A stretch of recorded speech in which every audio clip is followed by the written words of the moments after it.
আসলে অসাধারণ হয়েছে।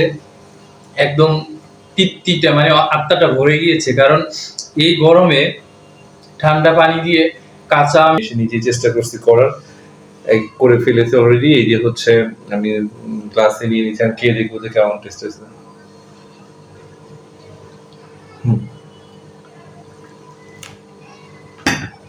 আসলে অনেক মজা হয়েছে, আর এই গরমে শরীরের জন্য খুবই উপকারী এবং টেস্টি। হ্যালো গাইস, আসসালামু আলাইকুম। কেমন আছেন সবাই? আশা করি ভালো আছেন। আমি অনেক ভালো আছি। আজকে আপনাদের মাঝে নিয়ে এলাম কাঁচা আমের শরবত। এই যে দেখতে পাচ্ছেন, অলরেডি আমি কাঁচা আম কেটে রেখে দিয়েছি, আর সঙ্গে নিয়েছি 3টা কাঁচামরিচ আর কিছু পুদিনা পাতা। এই যে দেখতে পাচ্ছেন, আমি কাঁচামরিচ, পুদিনা পাতা আর কাঁচা আম, এটা দিয়ে আমি অলরেডি এটা ব্লেন্ডারের ভিতরে দেখেন সুন্দর করে আমি ঢেলে দিচ্ছি। এই যে দেখতে পাচ্ছেন, আমি সুন্দর করে সবগুলা কাঁচামরিচ, পুদিনা পাতা আমি সুন্দর করে ব্লেন্ডারের ভিতরে ঢেলে দিচ্ছি। এখানে এখন আমি পরিমাণ মতো কিছু বরফ দিয়ে নেব। এই যে দেখতে পাচ্ছেন, আমি ফ্রিজে বরফ করে রেখেছিলাম, এটা আমি সুন্দর করে এর ভিতরে ঢেলে দিলাম, কারণ বরফ দিয়ে শরবতটা তৈরি করলে অনেক খেতে মজা হবে এবং ঠান্ডা লাগবে, যেহেতু প্রচণ্ড গরমের জন্য অনেক উপকার হবে এটা। এই যে দেখতে পাচ্ছেন, আমি তারপরে দিয়ে দিলাম কিছু একটু ঠান্ডা পানি, যেহেতু আমি বরফ ইউজ করছি, তারপর ঠান্ডা পানি ইউজ করলাম, কারণ দুটো জিনিস দিলেই টেস্টটা অনেক ভালো লাগবে। যতটা ঠান্ডা ততটাই আসলে সুস্বাদু।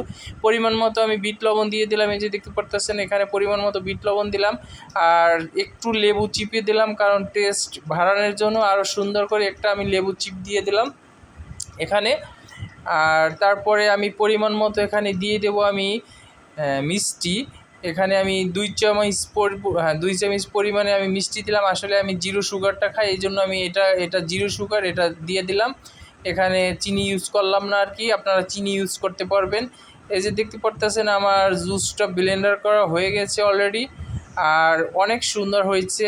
এই যে দেখতে পাচ্ছেন, অসাধারণ। আমি গ্লাসে ঢেলে পরিবেশন করলাম, দেখতে পাচ্ছেন অমায়িক, এত সুন্দর দেখতে, আসলে খেতে জানি কতটা। অবশেষে আমার কাঁচা আমের জুসটা রেডি হয়ে গিয়েছে। এই যে দেখতে পাচ্ছেন, এটা আমার, আর এটা হচ্ছে বিপুল ভাইয়ের। অনেক সুন্দর হয়তো হইছে। আমি একটু হয়তো খেয়ে দেখবো আসলে কিরকম হয়েছে, তারপরে আপনাদেরকে জানাচ্ছি, যে রিভিউ দিচ্ছি যে কিরকম আসলে স্বাদ। বিসমিল্লাহ।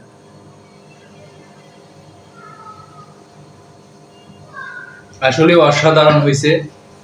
একদম তৃপ্তিটা মানে আত্মাটা ভরে গিয়েছে, কারণ এই গরমে ঠান্ডা পানি দিয়ে কাঁচা আমের, পুদিনা পাতা দিয়ে এক গ্লাস জুস, আসলে এটা হোটেলে খাইতে গেলে প্রায় 150-200 টাকার মতো নিবে।